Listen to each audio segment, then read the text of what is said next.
Homélie numéro 59. De la reconnaissance et de l'ingratitude.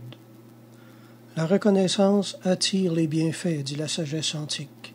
La reconnaissance implique un souvenir et une gratitude. C'est pourquoi l'imitation appelle ici cette vertu le souvenir des bienfaits de Dieu. Et ces bienfaits, quels sont-ils? Il est impossible de les énumérer tous. Tout ce que nous avons, les qualités de l'âme, les avantages du corps, les biens du dehors, tout ce qui est pour nous un don de Dieu. Ces dons sont des bienfaits, c'est-à-dire des offres gratuites, car nous ne méritons rien. Il faut un grand esprit de foi pour reconnaître ces dons, et ensuite pour s'en souvenir devant Dieu.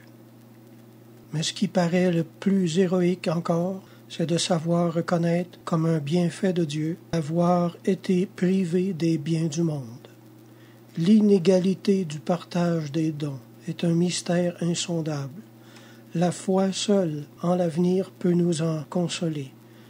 Regardons en haut. Saint François de Sales appelle ce défaut d'ingratitude la méconnaissance. Il y a en effet dans l'ingratitude une façon de ne pas voir ou de mal voir les bienfaits reçus. C'est une tendance au cœur ulcéré et aux esprits distraits que de ne pas savoir apprécier les choses à leur juste valeur. Il faut éviter à tout prix ces défauts qui éloignent et font le vide autour de nous. L'ingratitude, comme son nom l'indique, rend l'âme stérile. C'est un sol ingrat qui ne produit rien. Elle la rend haïssable. C'est une figure ingrate qui ne possède aucun attrait. Dieu s'éloigne des ingrats comme s'en éloignent les hommes. Parons donc notre âme de charme afin que Dieu l'agrée. Seigneur, ouvrez mon cœur. Amen.